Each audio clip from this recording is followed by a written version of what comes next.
know the why human trafficking work is needed, to fight for the freedom of modern-day slaves. But love, passion, commitment isn't all you need to be an effective and successful anti-trafficking advocate. Learn the how. I'm Dr. Celia Williamson, Director of the Human Trafficking and Social Justice Institute at the University of Toledo. Welcome to the Emancipation Nation podcast, where I'll provide you with the latest and best methods, policy, and practice discussed by experienced experts in the field so that you can cut through the noise, save time, and be about the work of saving lives. Welcome to the Emancipation Nation, episode 193. I'm Dr. Celia Williamson, and today I want to go back and focus on ourselves for just a moment. And I want to talk about fear, that the type of fear that prevents us from living our dreams. So this week on our episode, I really want to talk about fear. And it's the fear of change, right? The fear of transformation, the fear of growing. And so I'm taking this excerpt out of the Essence Book of Days, and it really talks about life being like a trapeze. And it says, sometimes I feel my life is a series of trapeze swings, right? I'm either hanging on to a trapeze bar, swinging along for a few moments in my life, and then I'm hurtling across space in between trapeze bars, right? Ever feel that way? Most of the time, I'm hanging on for dear life to my trapeze bar of the moment. It carries me along at a certain steady rate of swing. And I have the feeling that I'm in control of my life because I'm hanging on to that trapeze bar. I know what's going on. I know most of the right questions and even some of the right answers in my life. But once in a while, I look ahead of me into the distance and I see another trapeze bar swinging toward me. It's empty. And I know this is the new trapeze bar that has my name on it. And it's my next step. It's my growth. It's my aliveness coming to get me. In my heart of hearts, I know that for me to grow, I must release my grip on the present well-known bar and move to the next one. If you ever had that intense fear, but you know life is coming to get you, to take you to the next trapeze bar, each time it happens to me, I'm filled with terror. It doesn't matter that in all my previous hurdles across the void of unknowing, I've always made it.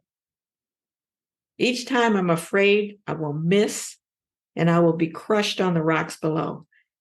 But I do it anyway. Perhaps this is the essence of what the mystics call the faith experience.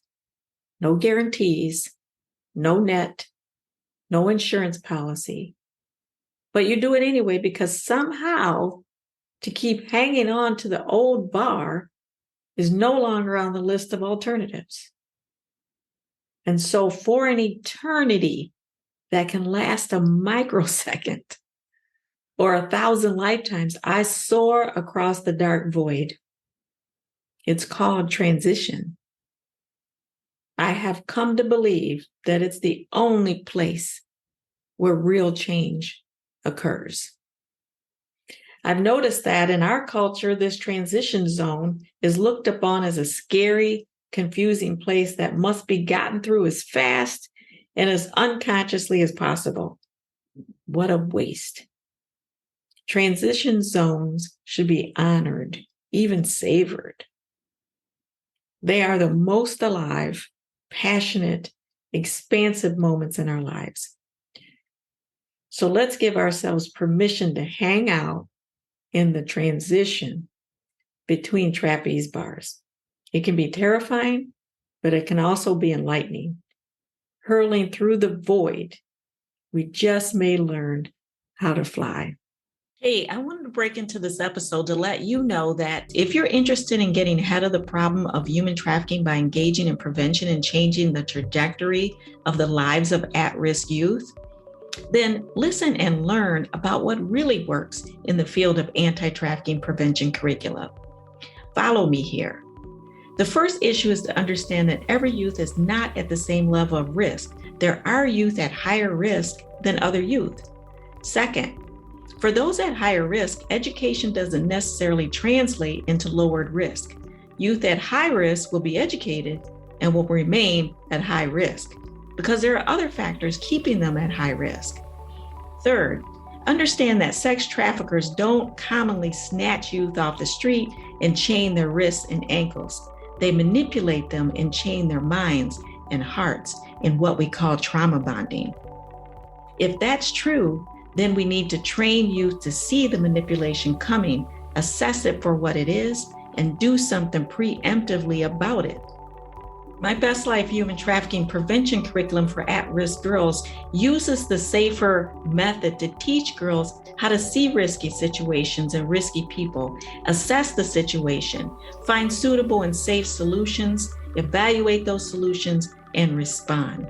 We talk about support and relationships and boundaries, and we reduce the risk factors that increase the opportunities for someone to remain vulnerable and to be trafficked.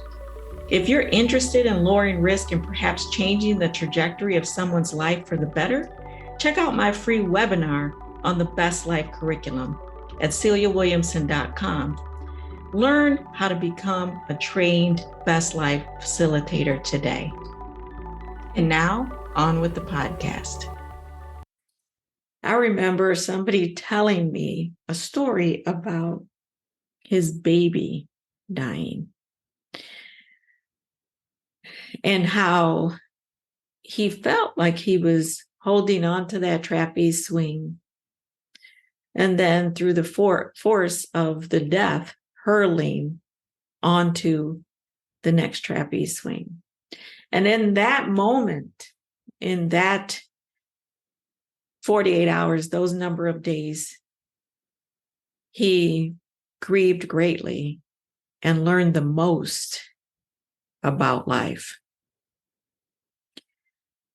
So I don't wish tragedy upon anybody, but as you transition, as you transform, hopefully from one great trapeze to an amazing trapeze, whatever that transition is in life, that you grab hold to that next trapeze. But as you are transitioning, that you take the lesson, learn the lessons they're there to teach you, to give you the wisdom that you need as you move on to that next trapeze. So whether it's going to back to school and the terror and the fear of doing that, whether it's trying to learn how to open your own business, whether it's like me, starting a podcast, know nothing. I never even listened to podcasts. I had no idea how the equipment you need. I had no idea how to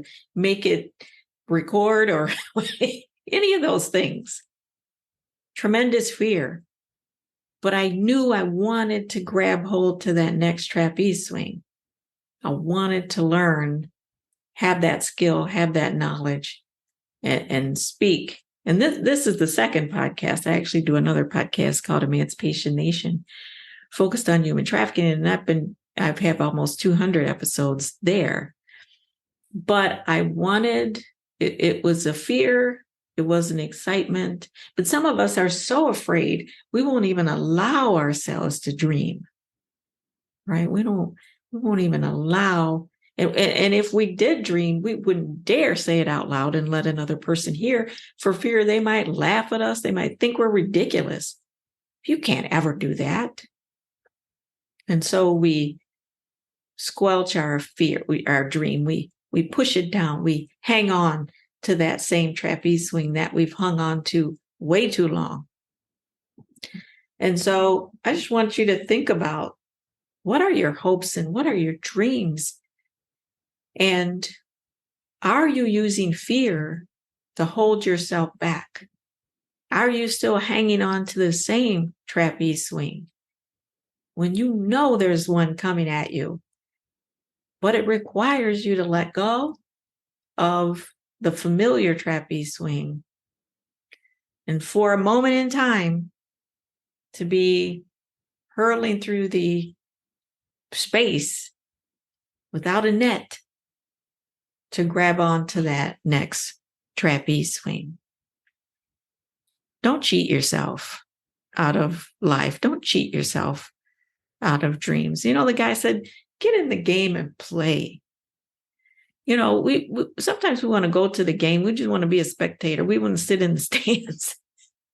But you only have one life. Get out in the field and play. Be who you dreamed of being. It's okay. Do it. I went from living in a very poor neighborhood, welfare, food stamps, WIC, to having a PhD, right? To becoming a distinguished full professor, which less than 25% of professors across the U.S. become, and even less are women, and even less are people of color. But I had that dream, and I was willing to put the hard work behind it. I was willing to fight the fear every day. And that's what you have to do. You have to fight that fear and fight through that fear. Sometimes people say, oh my God, she's having a breakdown. And no, sometimes it's a breakthrough. Sometimes you're becoming something that you want to be, but people around you think, oh my God, what is she? She can't do that. What is she doing? She must be crazy, must be having a breakdown. You might be having a breakthrough. So surround yourself with people who encourage you and inspire you and motivate you to let go of that trapeze swing and grab hold to that new one and breathe new life into the life you have. Until next time, the fight continues. Let's not just do something, let's do the best thing. If you like this episode of Emancipation Nation, please subscribe and I'll send you the weekly podcast. Until then, the fight continues.